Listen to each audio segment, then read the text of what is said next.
Olá, amigos e irmãos, muito bem-vindo a você que nos acompanha no nosso canal. Deixar para você uma palavra, um assunto interessante, mexe com o nosso comportamento, tá certo? Você pode opinar aí, dizer alguma coisa, você pode perguntar, desde que não seja assuntos polêmicos, que cause tumulto. A intenção não é essa, usar tumulto ou tirar o sossego das pessoas. A intenção é esclarecer, né, pontos pertinentes ou pontos duvidosos que temos a respeito de muitas coisas. Eu não sou um sábio, né? Mas também não sou uma pessoa iletrada ou que não sei daquilo que estou falando, tá certo? Porque estou com quase 50 anos de idade, então vivi bastante, passei por várias fases, tá certo? Com isso não quero dizer também para você que sou uma pessoa rica, não. Sou uma pessoa, né, batalhadora na sociedade e que luto por um ideal, né? O bem-estar de todos, que eu, minha família, você e sua família chegue a uma condição favorável, né, de paz e satisfação, e também que você tenha leveza na alma, que seus pesos sejam diminuídos. Viver no mundo, né, um mundo cheio de ideias, né, se nós formos conversar aqui, porque o que trago para vocês é um bate-papo, porque se eu for aprofundar os assuntos, eles levam muito mais tempo do que eu sempre tenho proposto, entre 30 a 33 minutos por vídeo, e gostaria de gravar um vídeo até menor. Mas hoje nós vamos falar de um assunto interessante. Quero mandar aqui um alô para as pessoas que se inscreveram no meu canal. Não vou dizer o nome delas aqui, até porque algumas pediram para não dizer, mas quero dizer que estou satisfeito pelo crédito que vocês estão me dando, e eu vou crescendo à medida que vocês vão aparecendo e vão exigindo de mim que eu faça um serviço melhor. Outro, não há um interesse meu aqui financeiro nisso, portanto, meu canal ainda está modesto, está engateando, certo? Há um interesse da minha parte em contribuir de uma certa forma, né, para o Deus que eu sirvo, né, fazer alguma coisa, né? Eu quero ler aqui para você um assunto interessante, para poder eu sintetizar a isso que eu estou dizendo. A gente tem que ser útil de alguma forma. Quando você lê Tiago, capítulo 1, verso 27, que diz: a religião pura e imaculada para com Deus, o Pai, é esta: visitar os órfãos e as viúvas nas suas tribulações e guardar-se da corrupção do mundo. Essa é a verdadeira religião. E você não pode, não adianta nada eu estar fazendo essas coisas e estar envolvido em corrupção. Tiago, capítulo 1, 27, você pode ler a partir do verso 19, que fala sobre a prática da palavra de Deus. Quando você chega no verso 2, fala de obra e fé. A fé, ela só é evidenciada quando a obra prova que você tem fé. A sua obra que você faz prova que você tem fé. Porque a fé é um termo que não se apalpa. Está entendendo? É um termo que não se apalpa. A fé, ela existe dentro da nossa cabeça e ela é materializada em obras. Por exemplo, Se eu digo a você que eu amo você, mas o que eu estou produzindo para provar que eu amo você? Eu não estou falando para dizer que eu te amo, eu tenho que sair com você, namorar com você, não. Não é isso. Há uma confusão nessas questões. Temos que separar uma coisa da outra. Existe o amor entre duas pessoas e o amor ágape, aquele amor de compaixão, de respeito, de comprometimento, de limites, certo? Então, se eu digo que eu te amo, eu tenho que te respeitar. A palavra é simples, mas a prática dela é que é a verdade absoluta de tudo. Se você diz que ama, mas realmente não ama, você falou só de boca, você é um mentiroso. É fato. Agora vem comigo. O que está dizendo em Tiago, capítulo 2? Eu gosto muito do livro de Tiago. Gosto muito porque Tiago procurou humanizar, né, as pessoas. As pessoas na igreja primitiva aceitaram Jesus como Salvador, tinham hábitos estranhos. Precisaram ser orientados a respeito disso. Ó, o verso 14 do capítulo 2 de Tiago começa assim: meus irmãos, que aproveita se alguém disser que tem fé e não tiver obras? Pergunta. Porventura a fé pode salvá-lo? Outra pergunta. Você está entendendo? E se o irmão ou a irmã estiverem nus, que está dizendo assim, sem a vestimenta, sem condições da vestimenta, sem poder ter uma vestimenta melhor um pouco para lhe cobrir. Ó, ponto. E se o irmão ou irmã estiverem nus e tiverem falta de mantimento cotidiano,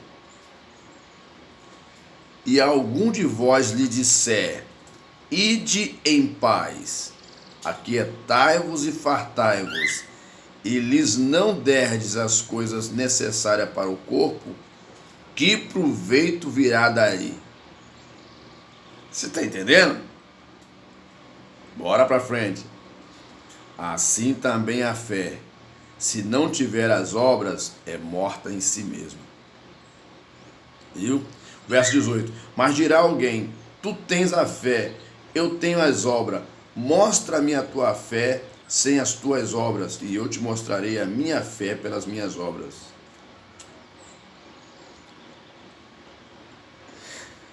Então a fé, ela precisa ser evidenciada pelas nossas obras.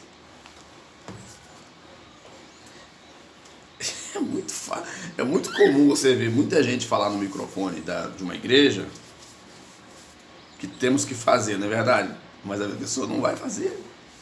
Ela diz que é para fazer, mas ela não se mexe para fazer. Não é um tanto incoerente?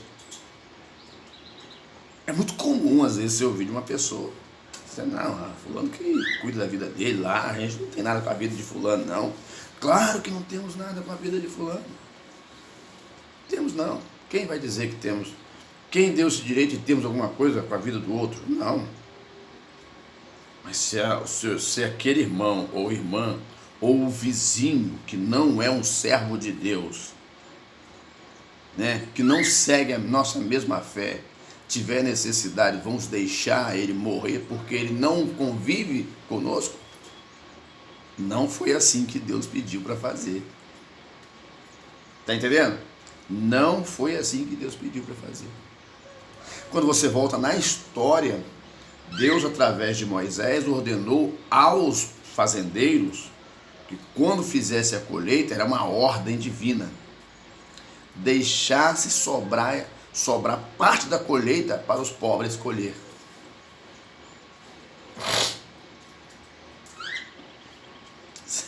Você está entendendo? Então o negócio é sério. Mas o assunto que eu quero falar hoje, né? É sobre Provérbios capítulo 15, verso 17. Provérbios 15, verso 17. Rapaz. Os procuradores de carniça chegaram ali, ó. Repara que o fundo do quintal não, porque tem varal, tem um monte de coisa lá, ó. Olha lá, ó. Você tá vendo lá? Os urubus. Ih, Glória. Tem gente que tem medo do urubu, né? Medo que o urubu leva ele. Você tá entendendo? Nós vamos falar sobre Provérbios capítulo 15, verso 17. O que é que diz lá?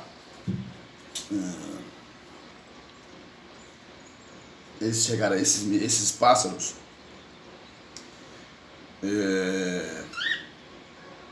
Esses pássaros foram criados por Deus para a limpeza. Morre um animal, geralmente começa a se decompor, e esses bichos, que nós damos o nome de urubu, eles comem a carne todinha para diminuir, né, o odor e evitar outros problemas maiores. Claro que eles não dão conta de eliminar o odor forte que tem uma carne que está se decompondo.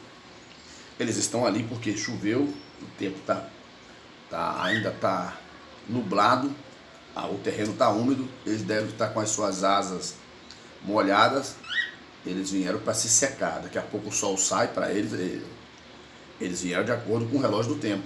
Daqui a pouco o sol sai, eles abrem as asas para se secar. De vez em quando eles estão aí. Some um período, daqui a pouco eles voltam. Devem dormir na mata aqui por cima da minha casa, que tem uma mata. Quer dizer, uma mata. Vamos falar de uma coisa aqui, eu já consumi aí um tempo bom. Eu tenho essa mania. Ó, Provérbios 15, 17. Se você quiser ler esse capítulo todinho com calma, lê.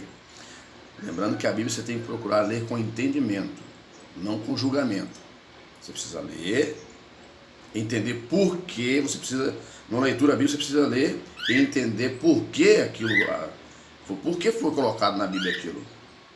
Qual a razão, qual o motivo, o que projetou aquilo. E nós vamos falar disso, sobre esse assunto, o verso 17. Melhor é a comida de hortaliças onde há amor do que o boi gordo e com ele o ódio. Numa tradução corrigida, que essa aqui é atualizada, numa tradução corrigida, melhor uma casa onde há hortaliça do que onde há o boi gordo e ali há contendas. E aqui o texto está dizendo, melhor é a comida de hortaliça onde há amor do que o boi gordo, a fartura, e com ele o ódio. A hortaliça, ela representa a simplicidade da vida. E o boi gordo representa, né, a abundância, né, em que a pessoa, uma família vive. Note que o texto está dizendo aqui, não é para que a pessoa é proibido de viver uma vida abastecida. Não. Longe disso. Algumas pessoas leem a Bíblia e daí para frente tem aquilo como determinação. É um erro grande de muita gente, crente, cristãos, frequentadores de igreja. Ler a Bíblia e já tem aquilo como determinação. Alguns nem comem carne.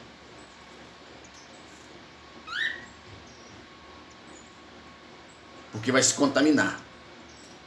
E outros não comem hortaliça, porque a hortaliça ela representa, entendeu? A pobreza das pessoas. Olha só o nível de pensamento das pessoas. Você está entendendo?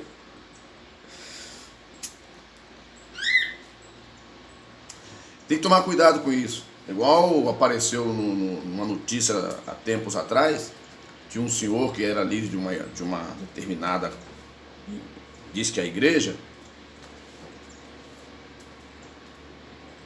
ele leu o texto fora do seu sentido literal e convenceu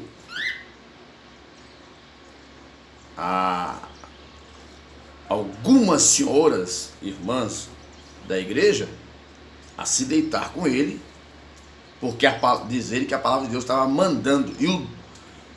Houve casos que o esposo concordou, temendo, porque o esposo não tinha o conhecimento da palavra.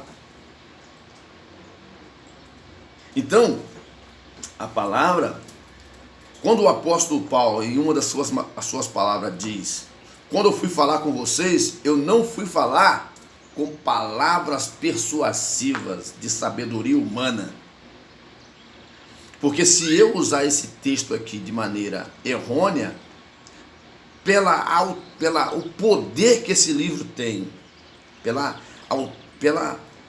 autoridade que esse livro exerce, a influência sobre as pessoas, se a pessoa não tiver um conhecimento de leitura bíblica, ele vai ser enganado. O que está dizendo aqui? Vamos entender. Melhor é a comida com hortaliça. Ele está fazendo comparações. Onde há amor, do que o boi gordo e com ele o ódio.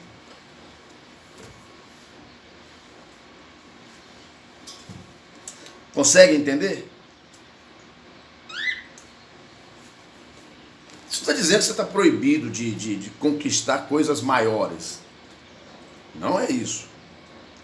É que as coisas maiores traz um peso de influências sobre a pessoa maior também.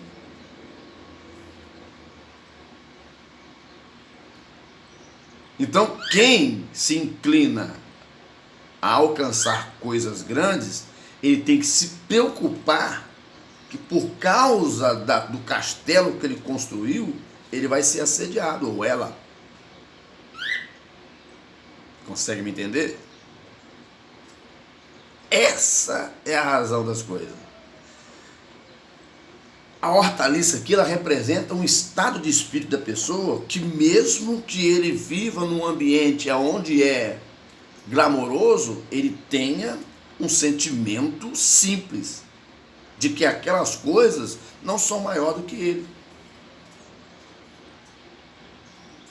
Aonde há o boi gordo e a contenda, o que ele está querendo dizer aqui?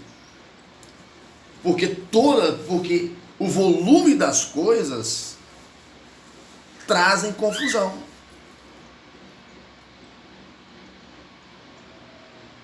Quando o ladrão vai roubar, ele procura o quê? Capim?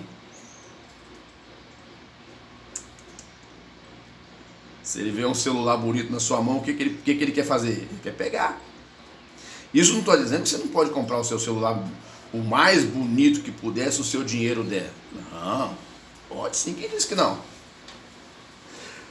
A única coisa que nós podemos descrever nesse ponto de vista, nessa situação, é que se você tem algo de valor, você vai de alguma forma chamar a atenção.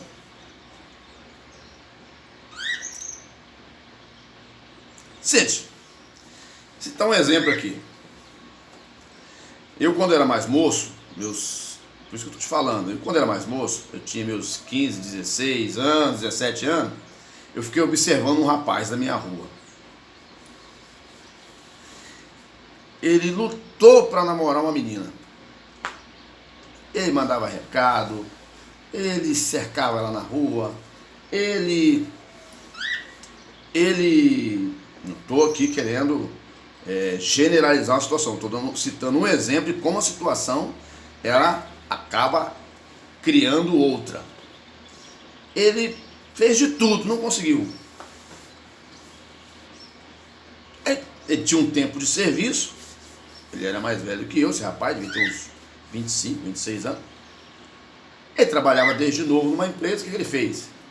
Naquela época, as motos que estavam surgindo, aquelas...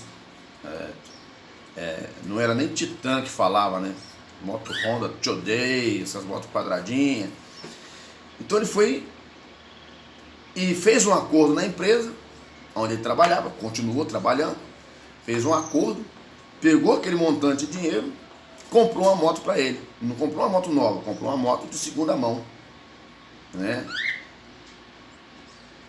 Você acredita que na primeira semana que ele comprou aquela moto, durou uma semana, ele conseguiu chamar a atenção daquela moça.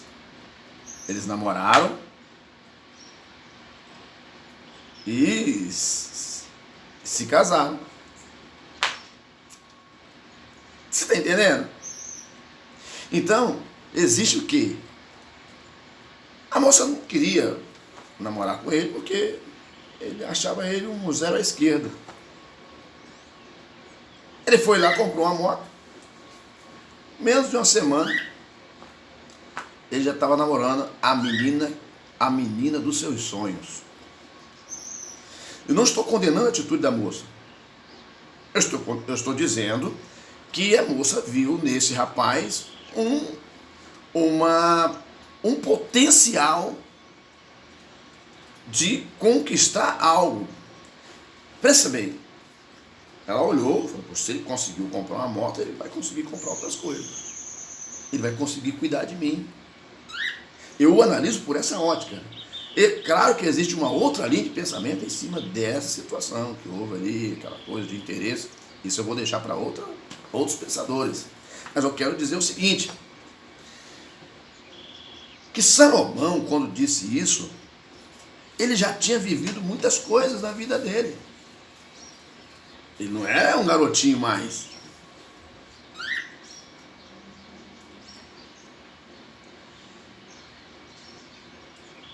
Não tem na Bíblia Sagrada, quando a rainha de Sabá, tal,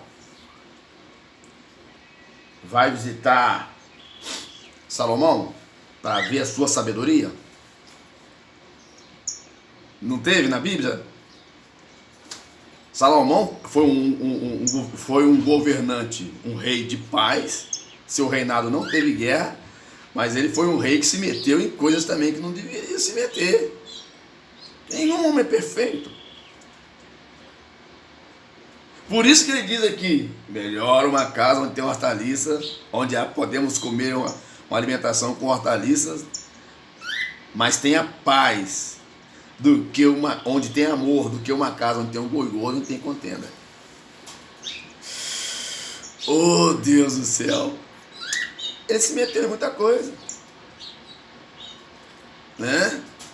Rainha de Sabá visita as terras de Israel, o reinado de Israel, para ver a sabedoria de Salomão, que já tinha corrido as muitas nações. Foi um reinado de 40 anos e 40 anos sem guerra. Um reinado de paz, o reinado de Salomão.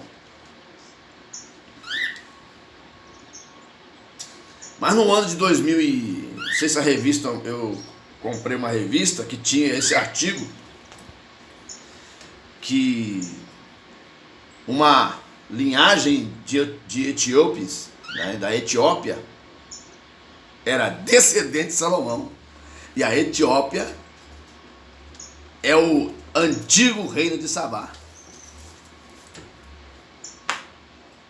Na revista Veja. E que muitos etíopes foram deportados ou foram transferidos para Israel. Eu vi até um filme agora, recentemente. Assisti um filme falando sobre a travessia do Mar Vermelho, mas não na antiguidade.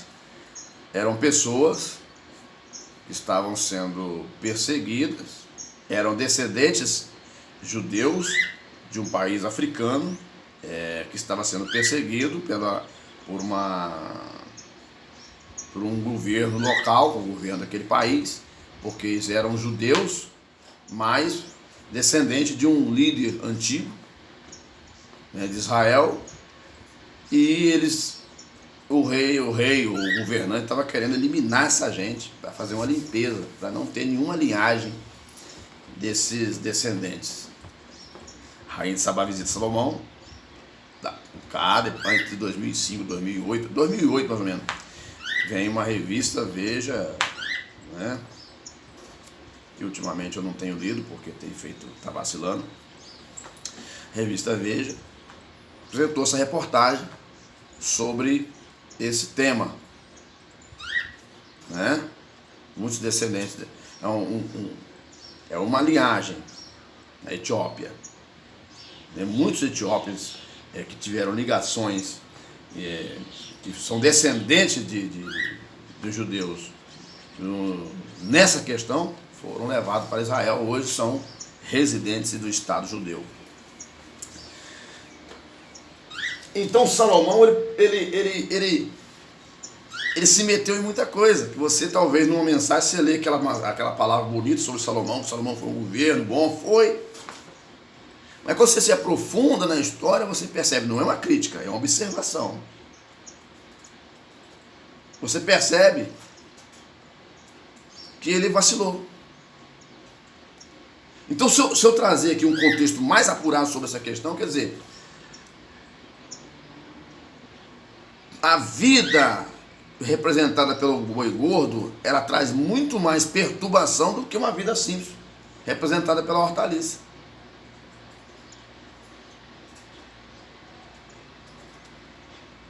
Eu conheci vários amigos meus, não vou citar aqui, porque tem muito tempo. Conheci vários amigos meus que tinham sua família direitinho, tudo certinho, era uma pessoa trabalhador, começou a ganhar dinheiro e ficou rico. Quando fica rico, aparece o terceiro personagem, uma outra mulher no meio do caminho.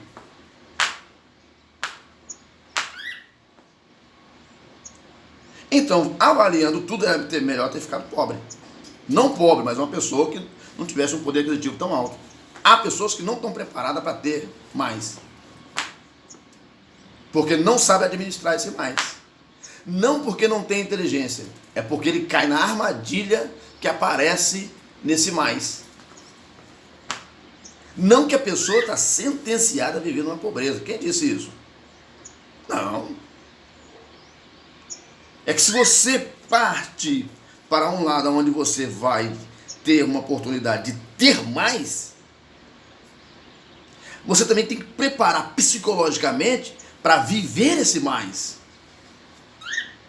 Como é que você vai entrar num contexto do mais, sendo que você não está preparado para viver o mais? Mas também você não está condenado a viver na pobreza. Quem disse isso? A hortaliça não representa a pobreza. Quem disse que a hortaliça aqui, a Bíblia está dizendo que representa a pobreza? Nenhuma. Se você avaliar, a hortaliça, ela tem um poder nutritivo melhor do que a carne. Mas, em parte, temos que comer alguma carne para poder termos um pouquinho de resistência, principalmente os homens. As mulheres também. Mas não num volume acentuado. Então, o erro de muitas pessoas é interpretar o texto bíblico mal interpretado. Puxar para um lado. Ó, você que é do lado da hortaliça, você é pobre. Quem é do lado do boi gordo?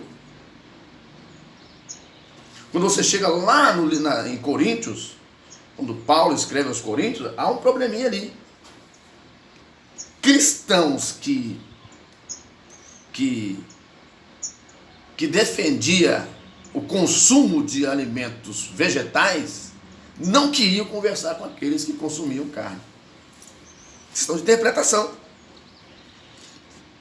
Porque essa gente, eles achavam que os que consumiam carne eram pessoas contaminadas.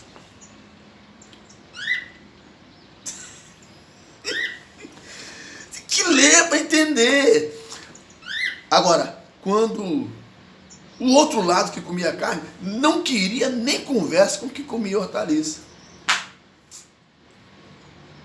Está entendendo?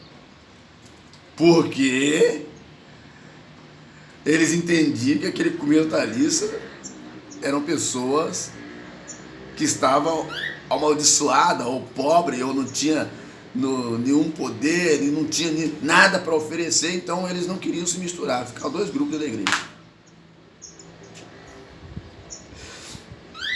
Não é isso que acontece hoje, as pessoas se dividem pelos clãs. Quero ficar daquele grupo ali que todo mundo é do meu tipo. Então, o que nós precisamos viver é o seguinte: podemos ter o bonito? Claro, quem disse que não? Mas com juízo. Se uma mulher ou ela escuta de um homem um elogio, o que ela vai avaliar primeiro? Ela tem que avaliar o seguinte: até que ponto esse elogio ele serve para mim, ele me agrada? Porque senão, ó, tá entendendo? Então, a beleza das coisas, você viver de uma vida melhor, uma vida bela, bom, mas isso tem um custo.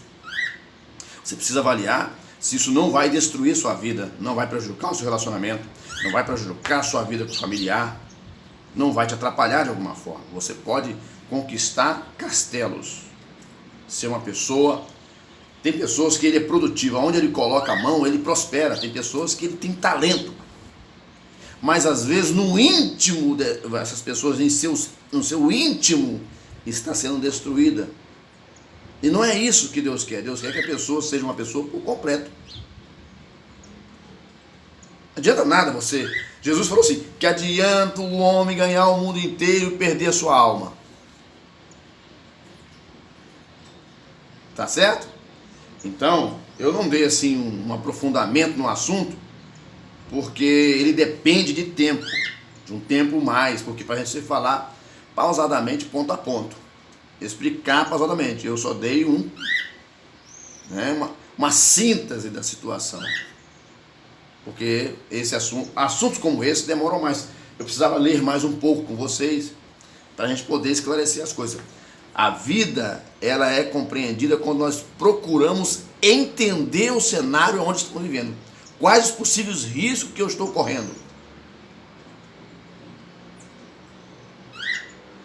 E se eu fizer isso, certamente eu serei uma pessoa que terei domínio próprio, domínio de situação. Tá certo? Deus abençoe a sua vida. A gente volta a conversar numa próxima oportunidade.